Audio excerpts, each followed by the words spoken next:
Olá, queridos. Hoje nós vamos estudar a terceira lição, que tem como título Jesus Cristo, Homem, as limitações de Jesus.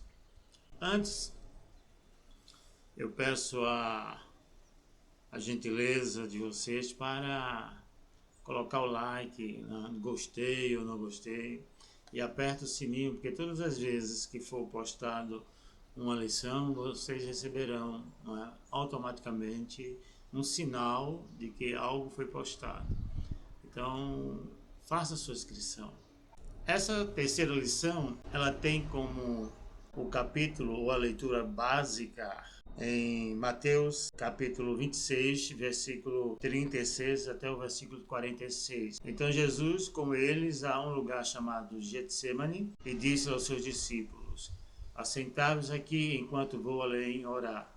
E levando consigo Pedro e os filhos de Zebedeu, começou a entristecer-se e angustiar-se muito. Então lhes disse: a minha alma está cheia de tristeza até a morte. Ficai aqui e vigiai comigo. E indo um pouco adiante, prostrou-se sobre o seu rosto, orando e dizendo: meu Pai, se é possível, passa de mim esse cálice. Todavia não seja como eu quero, mas como tu queres. E voltando para os seus discípulos, achou adormecidos e disse a Pedro: então nenhuma hora pudeste vigiar comigo? Vigiai e orai, para que não entreis em tentação.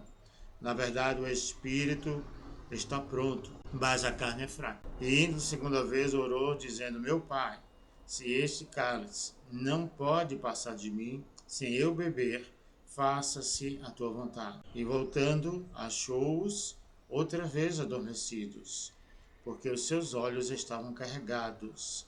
E deixando-os de novo, foi orar pela terceira vez, dizendo as mesmas palavras. Então chegou junto dos seus discípulos e disse-lhe: dormi agora e repousai. Eis que é chegada a hora, e o Filho do Homem será entregue nas mãos dos pecadores. Levantai-vos, portanto, eis que é chegado o que me trai. Ele tem como versículo chave Mateus 38, 26, 38, quando diz: a minha alma está cheia de tristeza até a morte. Ficai aqui e vigiai comigo. Essa lição, como as demais lições, ela tem os seus viés ou propósitos. E o primeiro propósito desta lição é estar ciente de que Jesus teve limitações. E o segundo é valorizar a ação despojada de Jesus. E terceiro e último propósito, manter-se firme num propósito de ser semelhante a Jesus. Então está dentro da categoria de saber, sentir e agir. Pode parecer-nos estranho, até mesmo uma blasfêmia, a simples hipótese de que o nosso Senhor Jesus Cristo, que é eternamente Deus, tenha experimentado fraquezas e limitações enquanto esteve na terra como homem. Mas o fato é que, ao assumir a identidade humana, ele se identificou conosco de tal maneira que, inevitavelmente, vivenciou as limitações peculiares à humanidade. Isso não implica que Jesus tenha sido imperfeito, nem como homem, nem como Deus, ou que tenha perdido seus atributos divinos. O que acontece é que Jesus voluntariamente esvaziou-se da sua posição de glória e humilhou-se, passando a depender em quase tudo da orientação do Pai e da capacitação do Espírito Santo. Jesus Cristo, enquanto homem, teve de aprender tudo aquilo que é necessário para se tornar pessoa normal, madura e equilibrada. E nesse processo de desenvolvimento, experimentou todas as dificuldades que um aprendizado acarreta. E isso nós vamos encontrar em Hebreus, no capítulo 5, versículo 7, até o versículo 8. O qual nos dias da sua carne, oferecendo com grande clamor e lágrimas, orações e súplicas ao que podia livrar da morte, foi ouvido quanto ao que temia. Ainda que era filho, aprendeu a obediência por aquilo que padeceu. Na lição de hoje, procuraremos entender um propósito melhor, a que ponto ele teve de se humilhar a fim de nos resgatar. E esperamos que essa compreensão fortaleça ainda mais a nossa fé e submissão irrestrita, aquele que tanto nos amou. Em primeiro lugar, Jesus experimentou limitações físicas. Nós já debatemos isso nas lições anteriores. Embora sendo Deus, plenamente Deus, ele também tinha a natureza humana. Então sendo ele ser humano, estava sujeito às mesmas limitações próprias de nossa natureza. Primeiro, seu organismo era limitado. Embora tenha sido concebido de maneira sobrenatural, a verdade é que sem os nutrientes, o oxigênio recebido de sua mãe, na fase pré-natal, certamente teria perecido. Depois de nascido, precisou de leite, de papinha, de frutas, como qualquer bebê. Precisou de cuidados especiais e higiene, remédio, agasalho e refrigério para um sol escaldante. Ele estava sujeito a se desidratar, ou a se ferir, ou a se intoxicar. Seu organismo era absolutamente normal. Em segundo lugar, seu corpo era limitado. No livro de Lucas, nós lemos lá no capítulo 2, versículo 52, diz que ele crescia em sabedoria, estatura e graça. O fato de sabermos que ele crescia em estatura, seu corpo precisou se desenvolver como um de qualquer pessoa. Ele não veio como um super-homem à prova de balas. Jesus, num corpo mortal, precisou ser cuidadoso enquanto manuseava as ferramentas de trabalho na carpintaria, ajudando o seu pai. Isso nós encontramos em Marcos, capítulo 6, versículo 3. Pois seu corpo podia ser ferido, tal como acontece conosco. Capítulo João 19, do 36 ao 37. O sangue derramado no flagelo e na crucificação é a maior prova dessa vulnerabilidade. Há também aqui dois pontos a considerar, pois se de um fato Jesus diz que seus opositores tirar-lhe-ão a vida, em Lucas 18, 33, por outro lado, ele também afirma que ninguém a tira, mas sim que ele espontaneamente a entrega. Isso nós encontramos no livro de João, capítulo 10, versículo 17 até o versículo 18. A divindade não desfez a humanidade, nem a humanidade enfraqueceu sua divindade. Em terceiro lugar, sua resistência era limitada. A Bíblia narra alguns fatos em relação à natureza humana de Jesus, as necessidades, as limitações de resistência.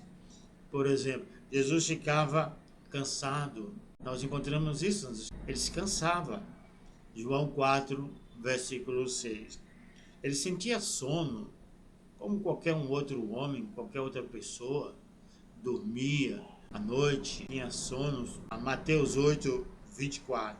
Jesus também teve fome, a necessidade básica de comer e de beber. Ele teve sede. Nós encontramos essa narrativa em João, um diálogo que ele teve com a mulher samaritana. Então ele teve fome, ele teve sede. E nós encontramos também que ele sentiu dor, assim como nós sentimos. Hebreus capítulo 13, versículo 12. Deus tornou-se homem e na limitação do seu corpo humano não suportou o tratamento desumano a que foi submetido. Seus órgãos entraram em colapso e Jesus morreu. Capítulo 27 de Mateus, versículo 50. Esse fato narra a crucificação de Jesus lá no Gólgota. Qual seria uma aplicação para a vida, nossas vidas hoje? Pode haver maior amor que esse? O amor demonstrado por Deus e realizado na cruz do Calvário pelo seu Filho Jesus Cristo? Sendo forte, se fez fraco, a fim de fortalecer-nos em nossa fraqueza.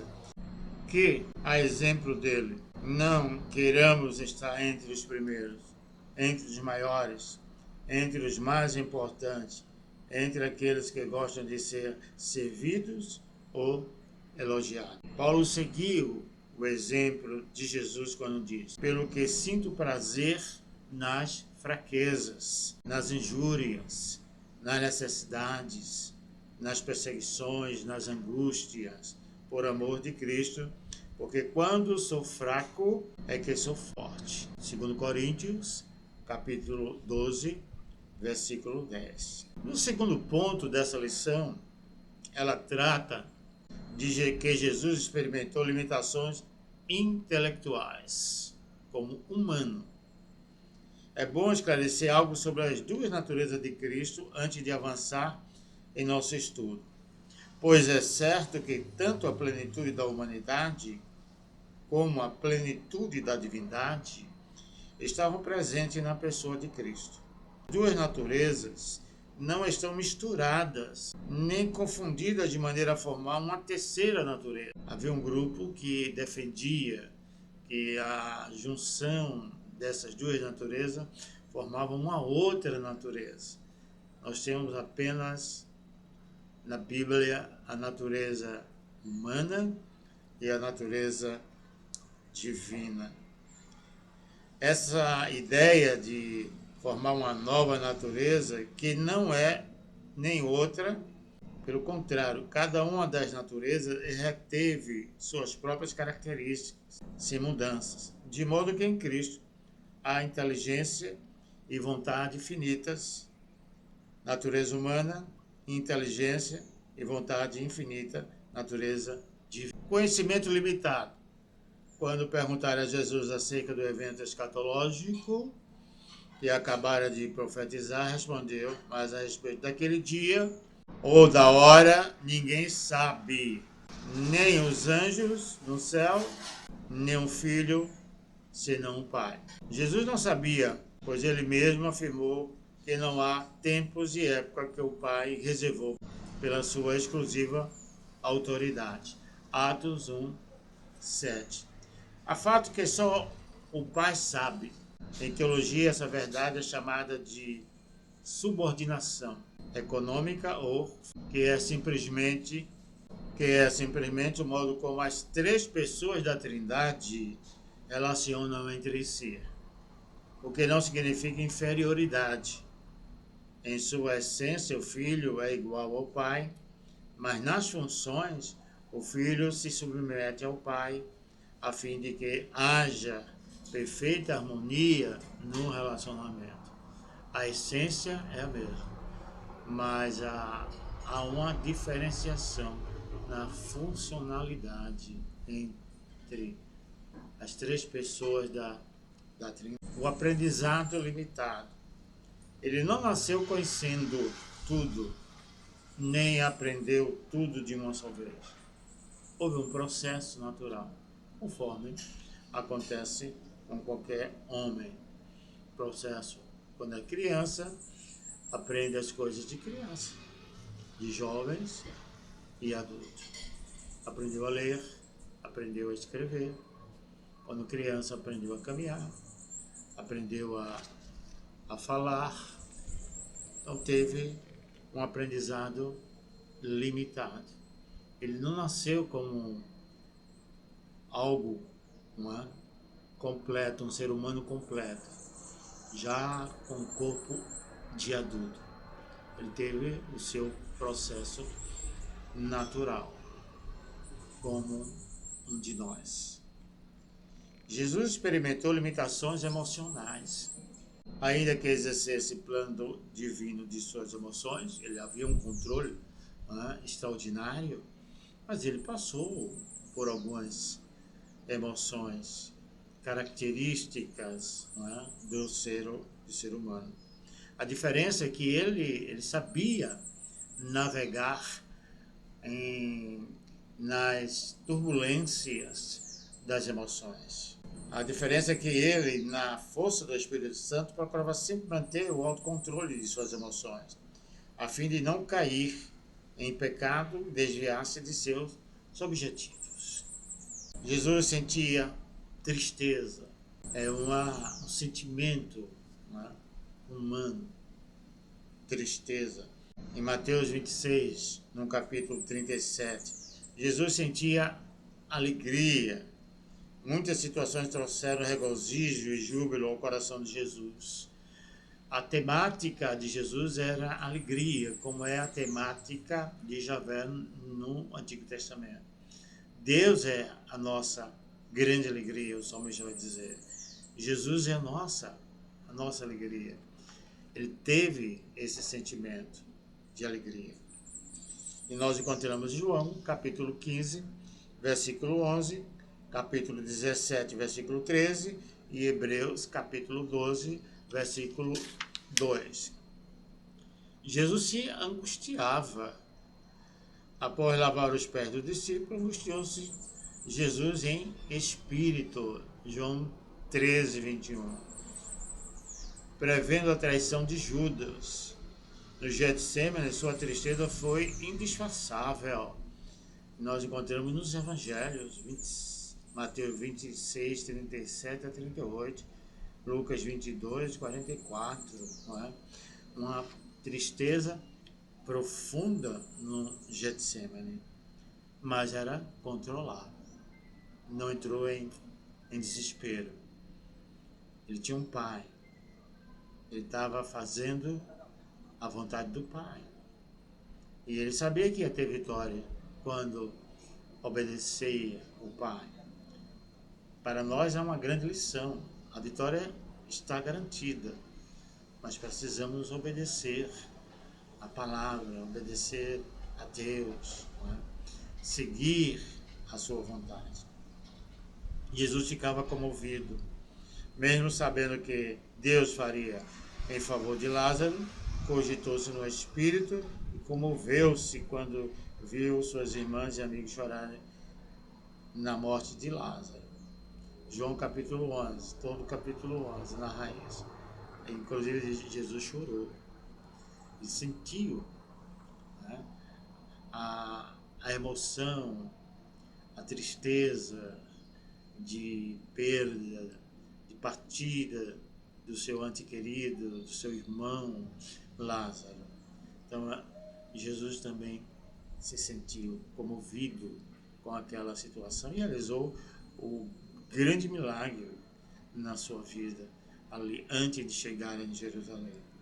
Jesus ficava preocupado, embora tivesse absoluto controle de seus atos e das circunstâncias que o cercavam, sentia-se preocupado com os atos de seus apóstolos.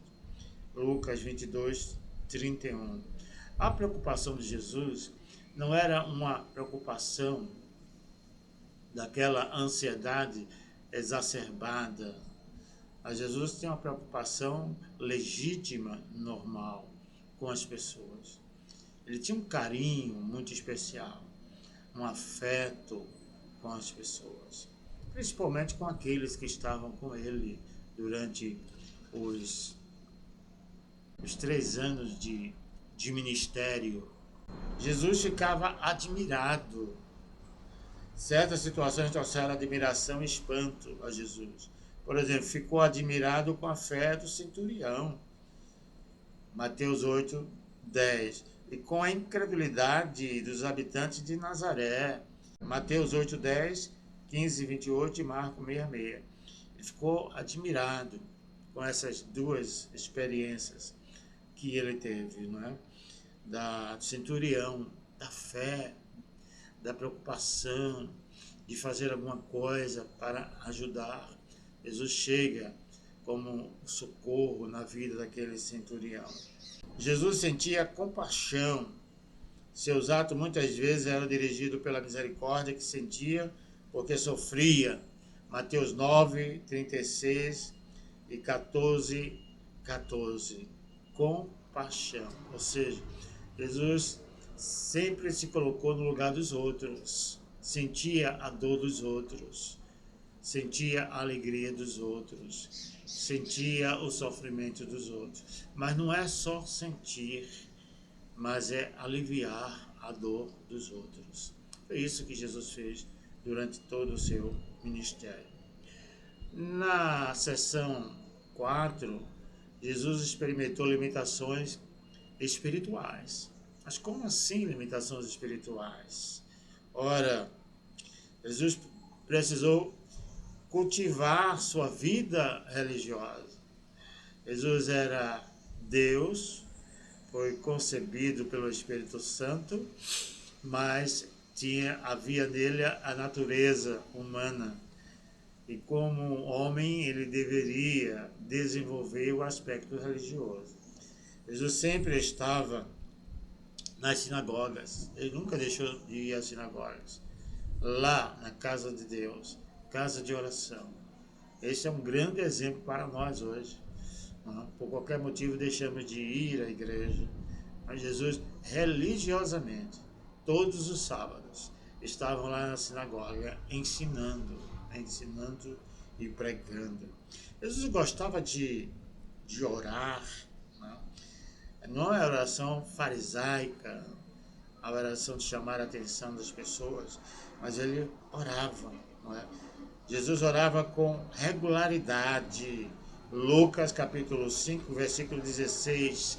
Marcos capítulo 1, versículo 35. E com intensidade. Lucas 22, 44.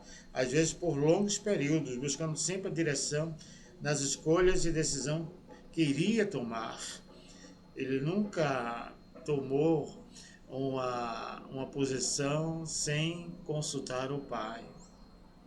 Religiosamente, ele buscava o crescimento na sua vida. Façamos a mesma coisa no dia a dia. Jesus buscou força no Pai, a fim de suportar as provações. Hebreu revela que ele foi tentado em todas as coisas, a nossa semelhança, mas sem pecados. Hebreus 4:15. É evidente que Jesus, por causa de sua limitação humana, se sentia dependente do Pai, até mesmo para resistir aos ataques do maligno nas horas de tentação. Mateus capítulo 6, versículo 13. Hebreus capítulo 4, versículo 15. No momento de angústia. Por outro lado, é verdade também que Satanás temia a pessoa divina de Cristo. Lucas capítulo 4, 36 e Lucas 9, 21. Ele foi tentado, mas sem pecado. Teve vitória. Vitória porque estava buscando suporte num Pai. Foi aprovado diante das tentações, usando a palavra em Deuteronômio.